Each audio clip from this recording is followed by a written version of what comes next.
I'm Susie Hart and I am from Craft Aid International, a Harrogate-based charity that works with people with disabilities in the UK and the developing world.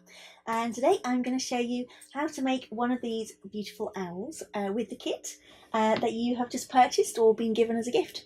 So first of all, take your pieces out of your kit and just put that to one side. And I found the easiest thing to do first of all is just to use a glue stick to stick down the various pieces so that they don't move about when you start sewing them. So I've stuck most of these on already. I'm just going to put the pupils on. And this glue stick that I'm using here is a nice strong one. So actually, if you were going to use this as an ornament and you weren't going to give it to a child to play with, it would work just with the glue, but obviously you'll get a much nicer effect if you do some embroidery on it as well. And of course you can do any sort of stitch that you want to on this. I find that blanket stitch is a really nice one to use, not least because we are using recycled blankets. These are 100% merino wool blankets that we've been given, which we've then boil washed and then dyed all these beautiful colours. Now the thread that's been provided in your kit is this beautiful Madeira embroidery thread, and it's in 6 strands. So if you're very careful, you can just split those strands like that into 2 groups of 3. So measure a piece of thread about the length of your arm and you'll find that's the optimal length to sew with.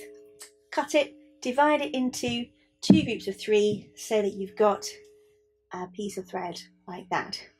And having glued on all your pieces where you want them to be, you're then ready to start embroidering the front of your owl.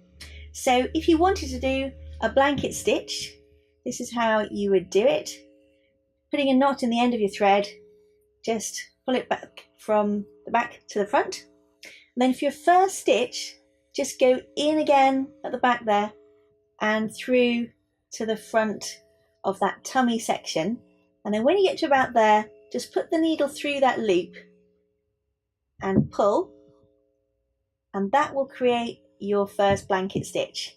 So in like that, through the loop and pull, and you just keep doing that all the way around and you'll get that lovely blanket stitch effect that you can see on this one. On the wings, on this one here, they've done a blanket stitch around that edge and some big zigzags on there. There's all sorts of different ways you could do it.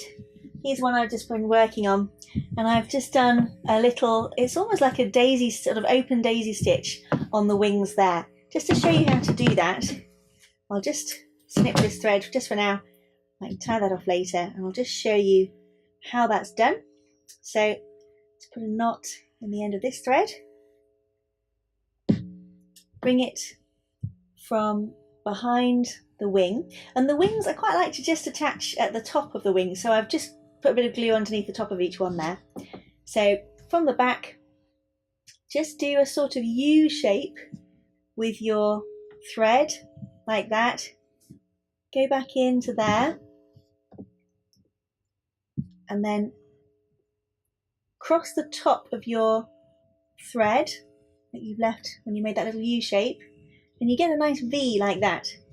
And then just put your needle down through the felt and you get a little shape that could almost be like a little feather shape, and you could do several of those so you end up with something like that. Or as I say, you could just do a blanket stitch or any other type of embroidery stitch that you'd like to do. So once you have embroidered all of the elements on the front of your owl, and as I say, you might just want to leave some of them glued. So on this one that I've done, I've decided not to do the embroidery all the way around the edge of the white bits of the eyes there. I've just glued them on really, really well. And then I've stitched my pupils on with just a little tiny cross of white, like a little highlight in the eyes there, and that will hold them on perfectly well. So once you've embroidered the whole thing, you take your back piece and just trim off the feet.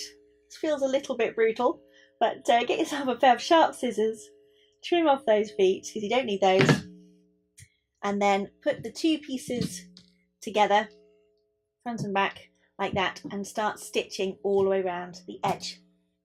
So here's one that I started earlier, and I've done a blanket stitch from this foot all the way around to the foot on the other side, I've got almost down to the bottom there. Let's just take that through that last stitch so it's still a blanket stitch. There we go. And then you need to take the base of your owl and stitch that on. And if you just sort of wriggle it into place, if we look at the bottom of this one, you can see how that works. And that just makes him nice and 3D, and he will in fact sit up.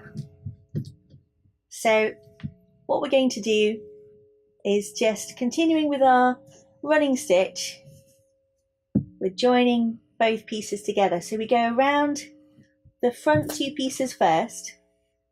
I hope you can see this well enough. All the way around the front, going through both layers, and then when we've done that edge there, we'll then be able to stuff our owl with the lovely stuffing that you got in your kit, and then you stitch the back one, and that will give you your completed three-dimensional owl. So as you can see, it's a nice easy thing to do, and it's a great thing that you can keep for yourself or you can give to other people. If you want him to sit up really well, and actually he does, even with the stuffing that you've got, but if you want him to really stay in one place, you could put some rice in the bottom or some beans, and just to weight him a little bit so that he will sit perfectly, but actually he should do anyway.